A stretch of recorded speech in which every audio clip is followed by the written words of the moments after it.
আমি মনে করি অর্থনৈতিক শ্রীবৃদ্ধিও আপনি অলমোস্ট দেখতে পারবেন এপ্রিল থেকেই। তবে ১৮ই মের পরবর্তী সময় আর্থিক ভাগ্যটা কিন্তু আরো ভালো হবে।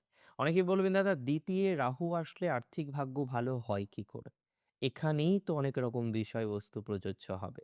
সিগনিফিকেন্টলি আপনারা দেখতে পারবেন দ্বিতীয় পতি দ্বিতীয়ের দ্বিতীয়ে এবং দ্বিতীয় রাহু তার প্রভাবে আপনাদের অর্থনৈতিক শ্রীবৃদ্ধির জায়গাটা অনেকটাই ডেভেলপ করবে। ইভেন যাদের কিছু মনিটারি প্রবলেম হয়েছে, অর্থ কিছু হারিয়ে গিয়েছে, অর্থ কিছু নষ্ট হয়েছে, হ্যাঁ? কোনো না কোনোভাবে একটা আর্থিক জটিলতার মধ্যে রয়েছেন, তাদের ক্ষেত্রে কিন্তু পজিটিভিটির মাত্রাক্রম অনেকটাই বৃদ্ধিপ্রাপ্ত হবে বলে মনে করছি। হারানো পয়সা, ইনভেস্ট করা কোনো অর্থ, কোনো একটা ইনভেস্টমেন্ট আপনি চান সেটা থেকে প্রপার রিটার্ন আপনার জীবনচক্রে আসুক, কিন্তু সেটি আসছে না।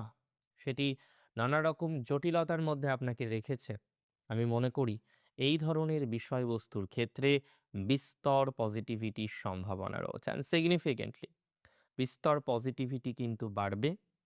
এটি নিয়ে আমার কোনো সন্দেহ নেই, কোনো রকম সন্দেহের অবকাশ নেই।